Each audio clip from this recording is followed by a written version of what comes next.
J'espère que cet après-midi, alors que je vais partager ce message, vous allez avoir des révélations. Wow! J'ai jamais vu ça dans les Écritures. Je savais que c'était dans la Bible, mais j'ai jamais vraiment fait le lien. Alors aujourd'hui, on va faire beaucoup de connexions entre l'Ancien Testament et le Nouveau Testament. Je prie vraiment que, alors que le message se poursuit, vous allez avoir des moments divins, des révélations. Nous allons parler des images que Dieu a mis dans le ciel. Pourquoi il en a mis? Pourquoi il n'a pas écrit dans le ciel? Pourquoi ce sont des images? Qu'est-ce qu'on dit? Une image vaut 1000 mots. Alors, peu importe le langage que vous parlez, si vous pouvez regarder dans le ciel, vous allez pouvoir voir le message qui est placé dans le ciel. C'est vraiment une façon brillante de passer un message. Vous savez, on dit qu'on peut dire beaucoup de choses sans rien dire. Vous savez, les maris, vous connaissez cette réalité.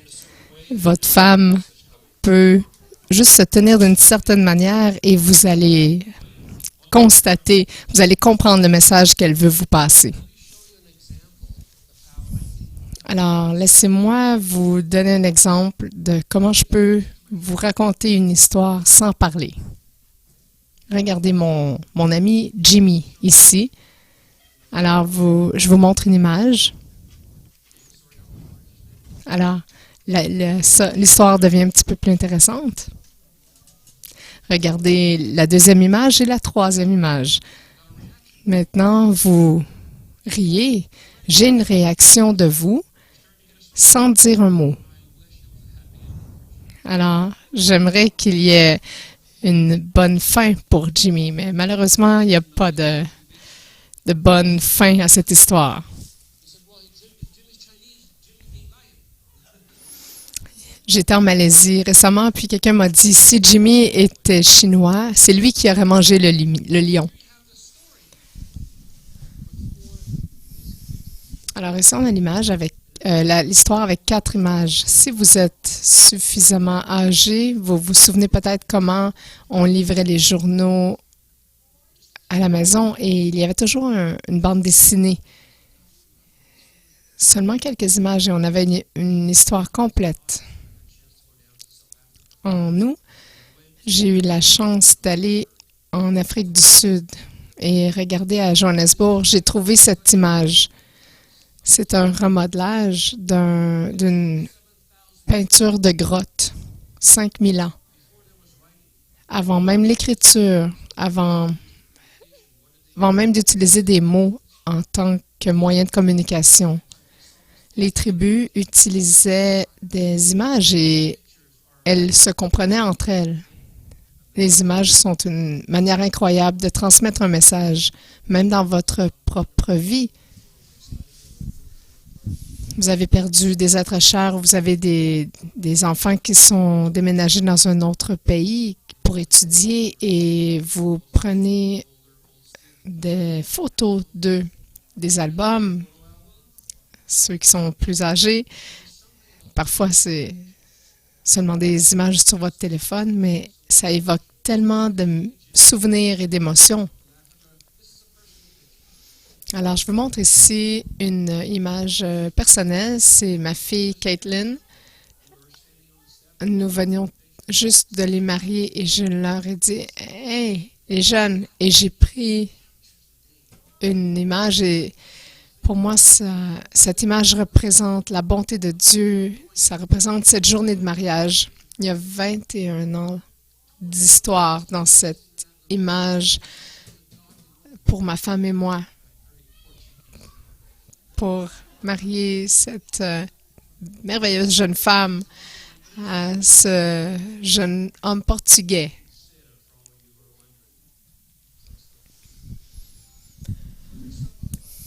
Mais il y a vraiment quelque chose à propos d'une image qui peut évoquer tellement d'émotions. Et on pense à Dieu qui souhaite nous transmettre le plus grand des messages. Il le met en images peintes dans le ciel. Alors qu'on regarde ces images, elles vont évoquer ces souvenirs de l'amour de Dieu dans nos cœurs. Amen. Laissez-moi commencer par cette question. Est-ce que vous croyez que Dieu a créé l'univers? Est-ce que vous croyez que Dieu a créé l'univers? Qui a créé les étoiles? C'est Dieu.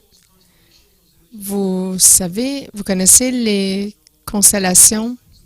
Ces constellations qu'on appelle les lions, le Verseau, etc. Ce sont des constellations qui sont faites d'étoiles. Alors, si Dieu a créé les étoiles, est-ce que c'est Dieu qui a créé les constellations? Oui, bien sûr. C'est très intéressant. Psaume 147, verset 4. On dit que Dieu compte le nombre des étoiles et il les appelle toutes par leur nom. Savez-vous combien il y a d'étoiles dans la galaxie? Le dernier estimé est de 400 milliards dans notre galaxie. Et notre Soleil est une étoile naine jaune. C'est une étoile lui aussi. Alors, il y a une étoile dans la galaxie qui est en 1 milliard de fois plus grande que notre Soleil.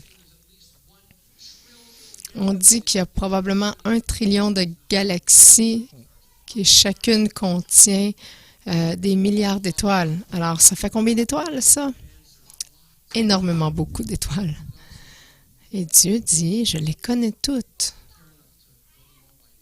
Il s'en soucie suffisamment pour les appeler toutes par leur nom. Est-ce qu'il y en a ici qui ont 2, 3 enfants? Ici, 4 ou 5 peut-être? Est-ce qu'il y a des gens qui ont 6 enfants? Non, 5 ici. Alors, je voudrais que vous soyez honnête avec moi. Vous avez 5 enfants? Est-ce que ça peut arriver des fois que vous mélangez leurs noms? Vous appelez un enfant par son nom, un autre nom qui lui appartient? Ça arrive à toutes les fois. Je sais que les enfants, les Français aiment avoir des grandes familles, mais nous aussi, les Portugais. Écoutez, j'ai 56 cousins. Alors, ma chère grand-mère, elle a donné des noms de toutes les sortes. Imaginez, on a 5 enfants, on les mélange tous. Imaginez, Dieu a des milliards d'étoiles et il ne les mélange pas. Psaume chapitre 8, verset 3. Quand je considère tes œuvres, le soleil, la lune. Alors, Dieu ne les a pas simplement créés et nommés. Selon la Bible, il les a aussi placés dans le ciel. C'est lui qui les a mis dans les endroits où elles sont pour faire des patrons, des signes. Regardez Genèse 1, verset 1. Au commencement, Dieu a commencé les cieux et la terre. Regardez verset 1, 14. Lorsqu'il parle des luminaires dans le ciel, il a dit qu'ils servent de signe. Alors, ce ciel, cette lune, ces étoiles, il les a placés pour qu'ils servent de signes. Et ces signes sont pour marquer des temps sacrés, des dates, des mois, des années. On dirait un calendrier, n'est-ce pas? Aujourd'hui, dans beaucoup de traditions juives, on utilise le soleil, la lune, les étoiles pour commencer les débuts de certaines fêtes ou de périodes, comme Rosh Hashanah. Alors, ils sont là pour marquer certains temps. Et est-ce qu'il y a un moment important, comme la naissance de Christ, qui a été marqué par un signe? Ce serait intéressant si je pouvais vous donner l'heure exacte, et même l'heure exacte de sa naissance, même à la seconde près. Est-ce que vous croyez que je peux faire ça? Je peux vous le dire avec certitude parce que l'univers de Dieu est parfaitement créé. L'univers ne change pas. Il est parfait. Et Dieu a dit qu'il utiliserait les étoiles pour marquer les temps. On va le voir dans quelques instants. Comment Dieu a utilisé pour marquer la naissance de son Fils. Premièrement, est-ce qu'on est tous corrects avec le fait que c'est pas exactement le 25 décembre, la date de naissance de Jésus? C'est pas ça du tout. Nous savons qu'il n'est pas né le 25 décembre, mais il y a une date qui a été choisie pour commémorer sa naissance.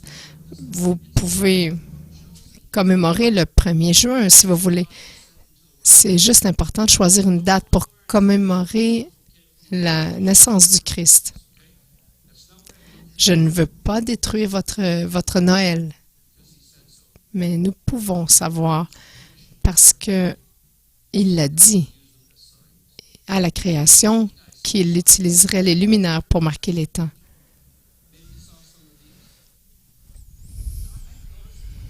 J'ai remarqué qu'ici à Montréal, les signes sont comme des suggestions.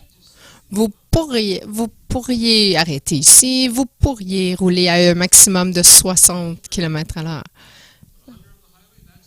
Mais le 100 km à l'heure, c'est une interprétation. Je me demande pourquoi les signes de céder le passage sont sur l'autoroute. Je veux vous dire que j'ai aussi rencontré cette interprétation dans le Moyen-Orient. Alors, je vous dirais que quand même, les signes nous donnent des indications. Ils nous pointent vers quelque chose. L'entrée est ici. Les signes nous donnent des informations ou nous pointent vers quelque chose. Et ce qui est beau à propos des signes, c'est que lorsque je vais dans différents pays, je vois pas toujours les lettres, je comprends pas toujours, je déchiffre pas la langue, mais lorsque je vois un octogone peint en rouge, je sais qu'il faut que je stoppe, que je m'arrête. Alors, gardez ça en tête alors que nous poursuivons le message. Je dois aussi vous avertir que vous allez voir des signes assez étranges sur l'écran aujourd'hui. Ils sont une partie de certaines constellations. Vous savez quel est l'autre synonyme pour constellation? Je veux vous dire, c'est 12 constellations sont aussi le zodiaque. Les zodiaques sont faits de constellations et les constellations sont faites d'étoiles. Alors, je vous rappelle que le diable est un menteur. Il peut créer des choses, prendre des choses que Dieu a créées et les rendre déformées. Alors que les étoiles sont faites pour nous pointer vers le Christ, l'ennemi les prend pour les pointer vers nous.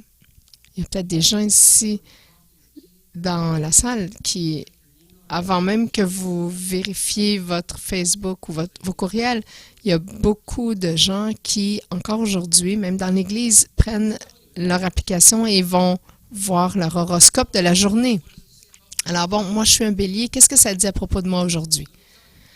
Laissez-moi vous dire, les gens ont un faux sens d'identité parce qu'ils mettent leur identité dans des signes. Vous savez, où vous l'apprenez votre identité? C'est en Christ et en Christ seul. Alors, je ne suis pas venu ici pour détruire Noël et je ne suis pas venu ici pour prêcher l'astrologie.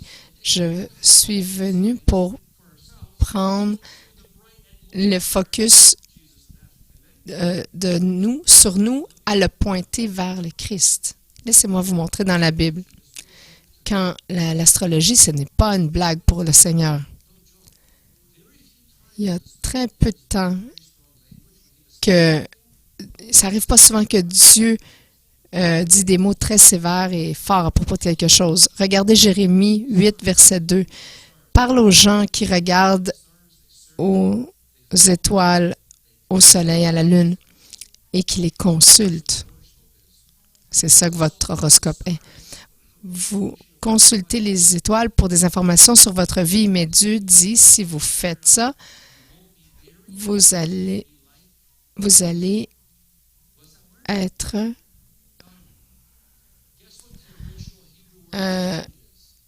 D-O-N-G, et c'est un mot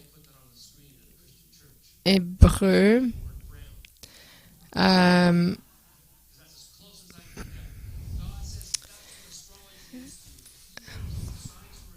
Si vous regardez, c'est de la poubelle.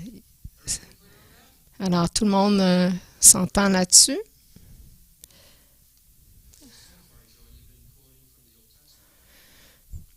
Alors, ça arrive beaucoup que je fais des extraits de l'Ancien Testament, mais Jésus n'encourageait pas les croyants à regarder au ciel. Mais regardez, il a pourtant parlé dans Luc 21, verset 25, il a dit, il y aura des signes qui vont être faits.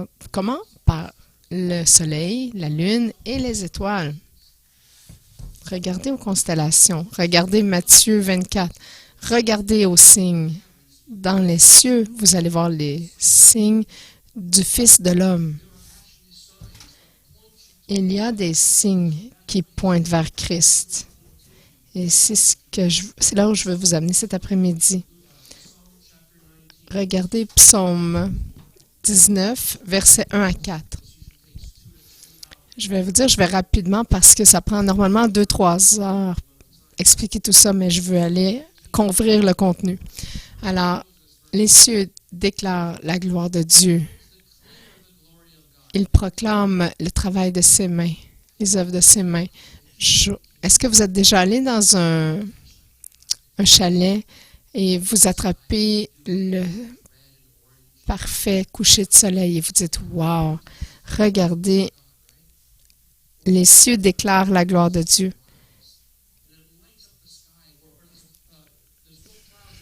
Il n'y a pas de ciel et on voit complètement la lune entière ou parfois on voit toutes les étoiles.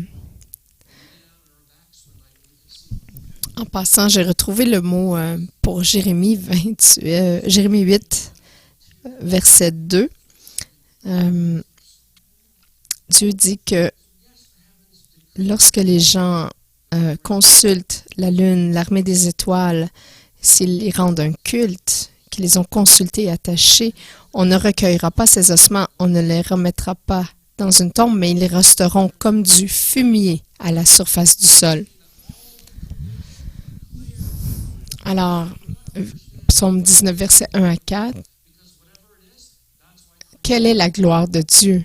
C'est la raison pour laquelle la création existe, c'est pour déclarer la gloire de Dieu. Alors, c'est très important pour nous de comprendre ce qu'est la gloire de Dieu.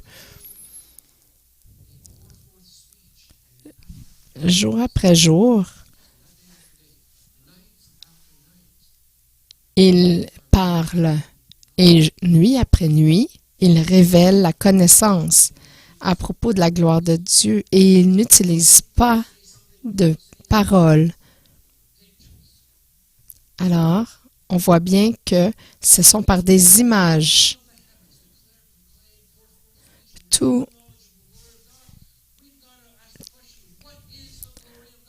Ouais. C'est quoi la gloire de Dieu? C'est la raison pour laquelle la création existe. Quelle est la gloire de Dieu? Qu'est-ce que c'est? Est-ce que c'est un sentiment, une émotion qu'on ressent lorsqu'on est ensemble réunis pour adorer Dieu? Est-ce que c'est quelque chose qu'on peut ressentir lorsqu'on est à la maison et qu'on prie? Est-ce qu'on peut dire « Ah, voici, ça c'est la gloire de Dieu » ou « Ceci, c'est la gloire de Dieu ». Je me demande comment on répondrait à cette question-là. Peut-être qu'on pose la mauvaise question. La gloire de Dieu, elle est où?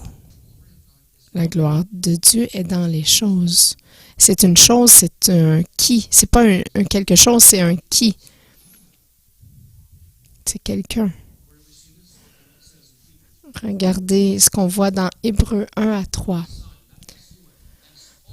Le Fils est la radiance de la gloire de Dieu et l'exacte représentation de son être. Alors, les cieux déclarent la gloire de Dieu et on dit que le Fils est la gloire de Dieu. Alors,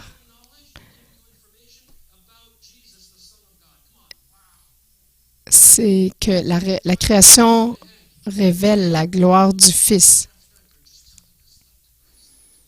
Regardez à Christ, mais on est tellement occupé avec nos choses ici. Je me demande parfois ce qui arriverait si on arrêterait pour un instant et on regarderait et on verrait la gloire de Dieu. Pourquoi Dieu a créé la création comme ça? Parce qu'il vous aime. Il vous aime avec un but. Il veut être certain que peu importe où vous habitiez, quel background vous avez, il veut que vous le connaissiez. Il a été à tout ce travail de créer la création pour pouvoir nous permettre de regarder en haut et de le voir. Est-ce que vous entendez le son des cieux? Aujourd'hui, je t'aime et je veux que tu saches qui mon Fils est. Je prie avant la fin de ce message que les gens ici vont entendre le son des cieux et qu'ils vont céder à ce son. Je vous ai dit tout à l'heure que j'allais vous partager la date de naissance de Christ. Alors, nous allons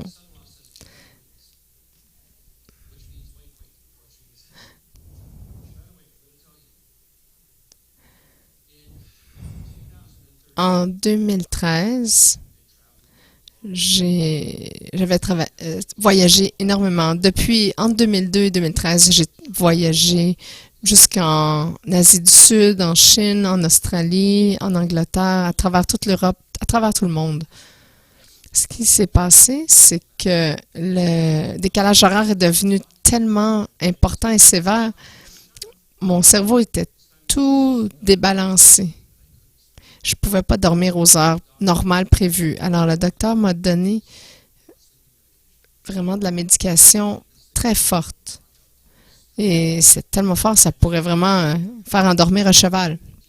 Et ça m'amenait à un sommeil tellement profond que j'ai pas dormi pendant 10 ans. Et il y a plein de gens qui parlent de rêve et moi j'ai dit, je dors mais je ne rêve pas. Mais après 10 ans, je me suis réveillée avec un rêve très, très vivide. Mais j'étais en choc parce que j'avais eu un rêve et il était très...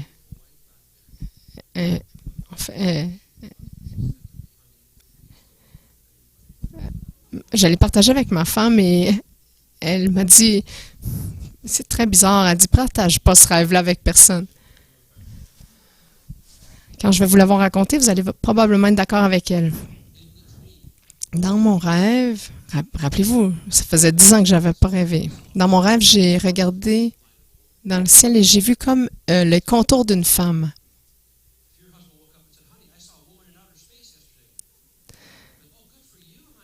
Si votre mari se réveille et vous raconte ça, vous allez trouver ça bizarre. Mais cette femme, elle semblait être en détresse. C'est comme si elle était enceinte et elle avait un problème. Là, elle est disparue. La deuxième scène, il y a ce dragon qui crachait du feu, qui était violent, en colère, qui crachait du feu. Et là, je me suis réveillée. La première chose que j'ai entendue, c'était « Vérifie les constellations ». J'ai dit « Est-ce que c'est toi, Dieu? Ça peut pas... » Et toi, tu me dis de regarder les constellations. C'est des signes fous là, du zodiaque. Mais Seigneur, je t'ai entendu avant et je suis un, un agneau et une brebis et je reconnais ta voix. Mais ça me semble pas vraiment juste. Mais j'ai fait une recherche sur Google très décourageante. Je suis allée dans mon application de Bible et j'ai cherché le mot dragon. Regardez Apocalypse chapitre 12. J'étais intriguée parce que c'était exactement ce que j'avais vu dans mon rêve. Alors, Apocalypse 12, verset 1. Un grand signe apparut dans le ciel, une femme revêtue du ciel qui avait la lune sous les pieds et une couronne de 12 étoiles sur la tête. Elle allait mettre au monde un enfant et les peines de l'accouchement la faisaient crier de douleur.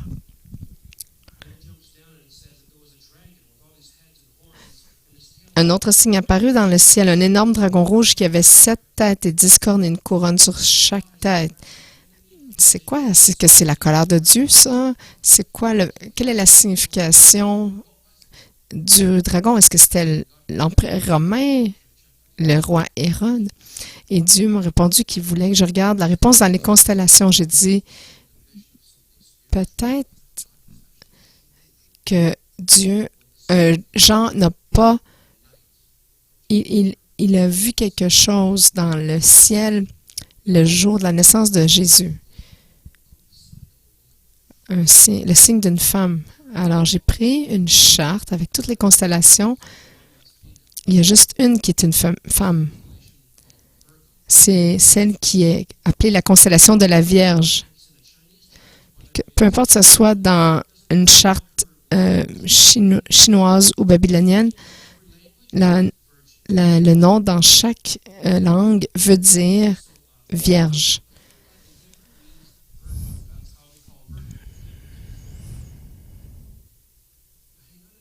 J'ai dit, attendez un instant. Le psaume dit que les psaumes révèlent la gloire de Dieu.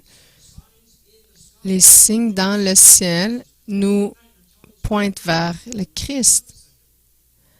J'ai dit, attends, si ça, on voit ça. Alors, regardez l'image de la Vierge dans la constellation. Révélation. Elle était revêtue du soleil. Elle avait la lune sous les pieds et une couronne de 12 étoiles sur la terre. Toutes les chartes anciennes d'étoiles que j'ai regardées, que ce soit celles des Hébreux, des Égyptiens, les Chinoises, on voit toujours une vierge qui tient une branche. Et je me suis demandé pourquoi une branche. Alors, si on fait une recherche dans la Bible, la branche réfère à Dieu lui-même. Dieu est la branche qui vient de la racine de Jesse. Alors, un jour, on voit qu'une vierge va amener Dieu. Je vais vous donner une seconde pour absorber ce fait. Dans la première constellation, on dit que un jour, une vierge va porter le Fils de Dieu. C'est dans la première image. Je me demande quand la Vierge était dans le ciel. J'ai regardé, c'est dans septembre, octobre. Ensuite, ça dit qu'elle était revêtue du soleil. Je me suis demandé quand la constellation passe dans le soleil. Et lorsque la lune vient au pied de la Vierge, on le voit. Il y avait exactement une journée. C'est arrivé une fois où il y a eu à une journée tous ces alignements d'étoiles. Et j'ai dit, wow, Jean nous donne exactement une date. C'est c'était toujours devant nos yeux, mais on est tellement apeurés des constellations et le diable a tellement fait un bon travail en nous donnant peur des étoiles qu'on l'a perdu. On a jeté le bébé avec l'eau du bain. Je pense que c'est le temps de reprendre le bébé.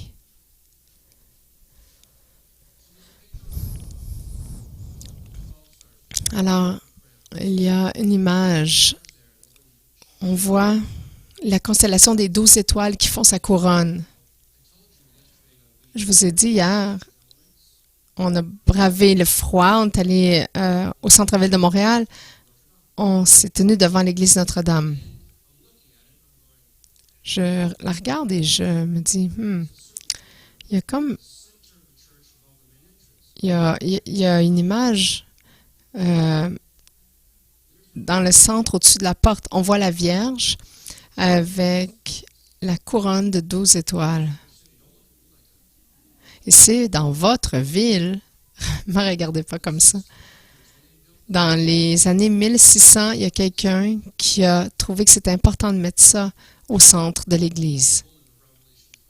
La femme d'Apocalypse 12, celle qui a donné naissance au Fils de Dieu.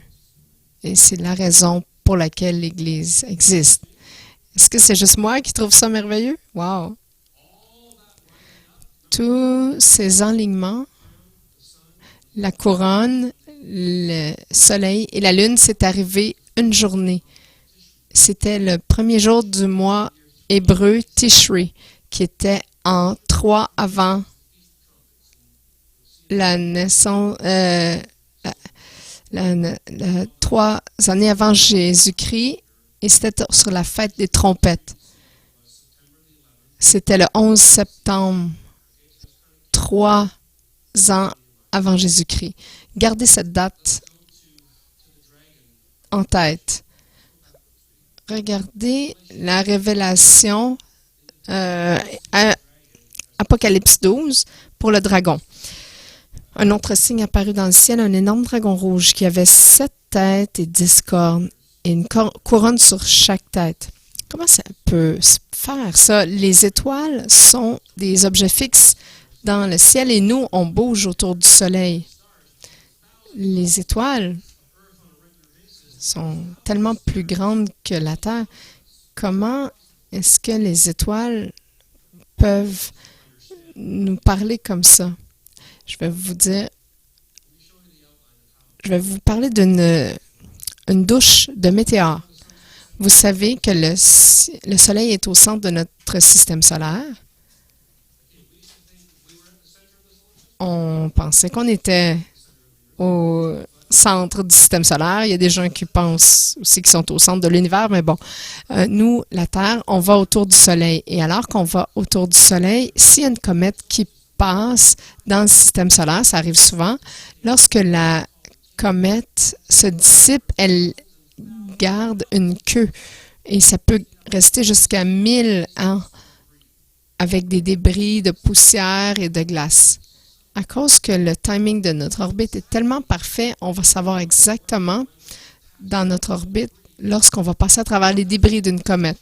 Alors qu'on passe à travers les débris et que les étoiles passent dans notre atmosphère, on les appelle les étoiles filantes.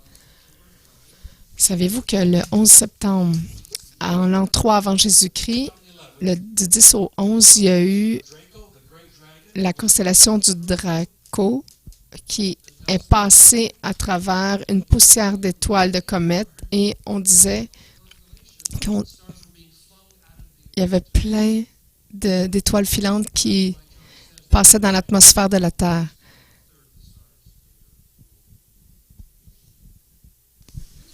Alors, Jean dit qu'avec sa queue, il balaya le tiers des étoiles du ciel et les jeta sur la Terre. Voyez-vous la corrélation?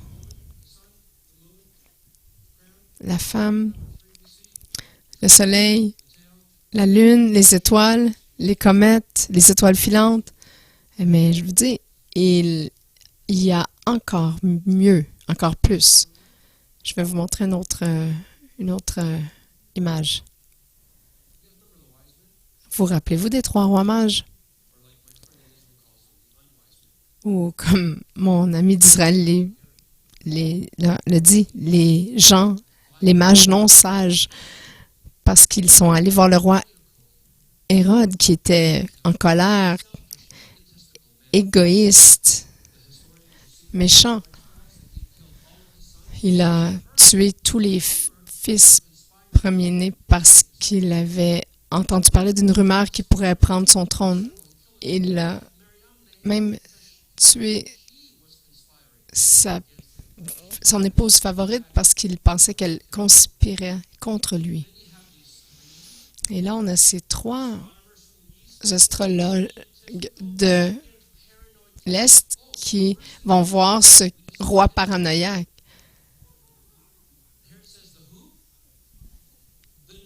Et dans Matthieu 2:2, on voit qu'ils sont allés voir Hérode et ils disent où est le jeune roi, nouveau roi qui est né.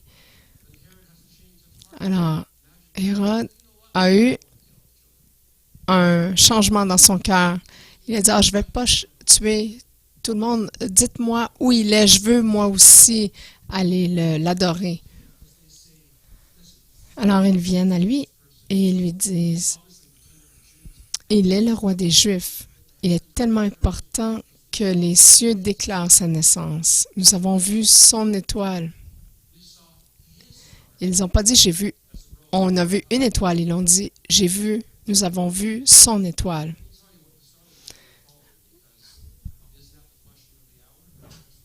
C'est la question de l'heure pendant Noël. C'est quoi l'étoile de Bethléem? Il y a des gens qui disent c'est une comète. Ils ont suivi une comète.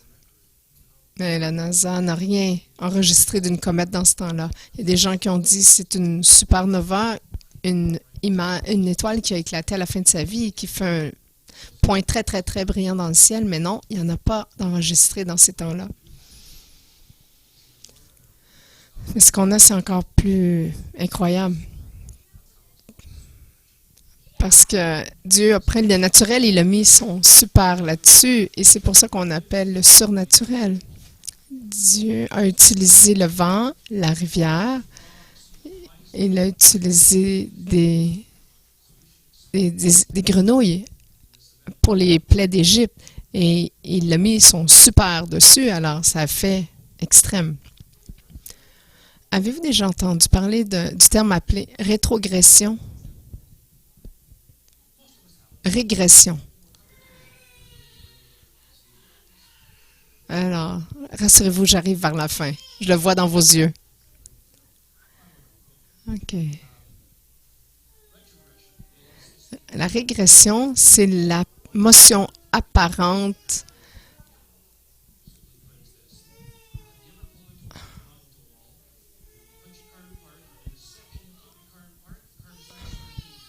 Ça vous est déjà arrivé que vous avez stationné votre voiture dans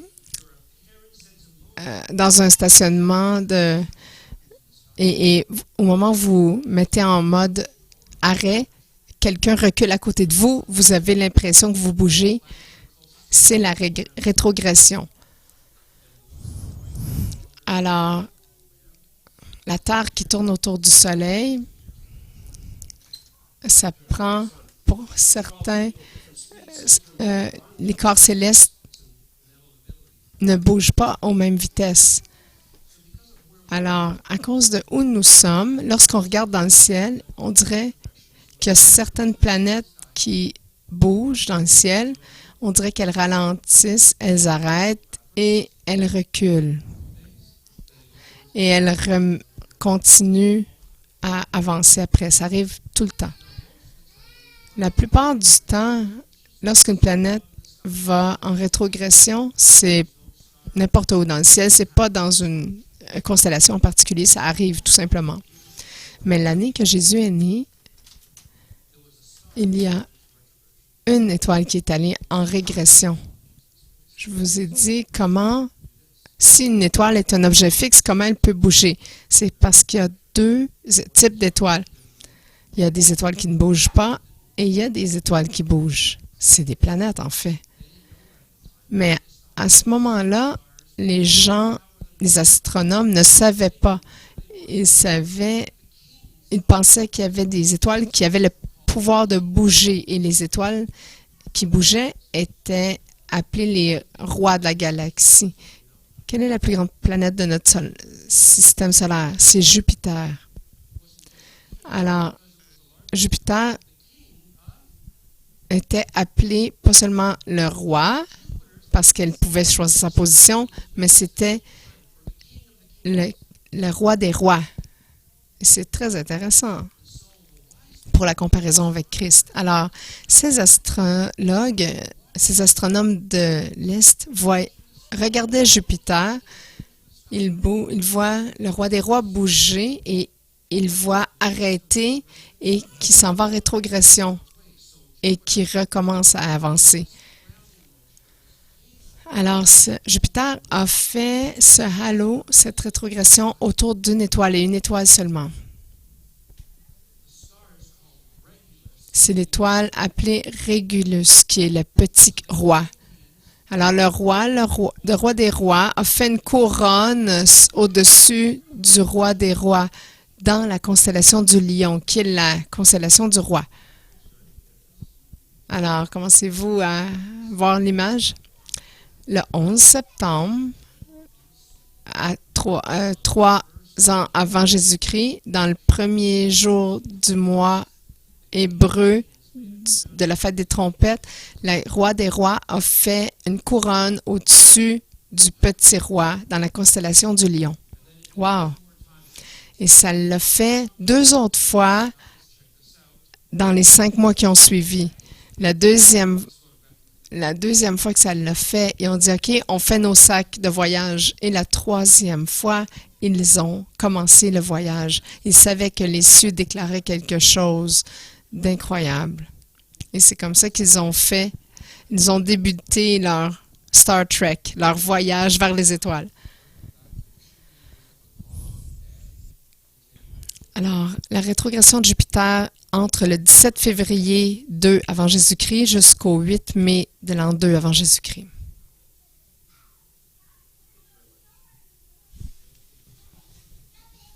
Je vais vous demander de patienter juste quelques instants, c'est très important.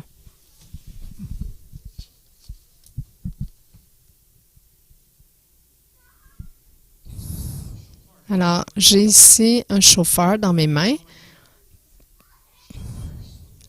Comment je vais? Chauffeur show good.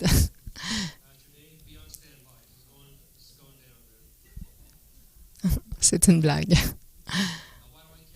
Pourquoi je la porte avec moi lorsque je parle de cette histoire des étoiles? Parce que le premier jour du mois hébreu, c'est la fête des trompettes. Alors que la fête des trompettes s'en venait dans le ciel, alors que le soleil se couche et que les étoiles se lèvent, les rabbis demandaient que chaque maison devait souffler le chauffard 100 fois parce que c'était la fête des trompettes. Alors, imaginez ce jour, la fête des trompettes, s'il y avait un nouveau roi à naître, c'était là qu'il a été annoncé. Imaginez quand Jésus est né. Il est né à la fête des trompettes. Partout dans le pays, il y a de centaines de trompettes qui sonnent. Est-ce qu'il y a un nouveau roi cette année? Et Dieu dit, j'ai envoyé le roi des rois. Je veux que vous imaginiez le son de milliers de chauffards.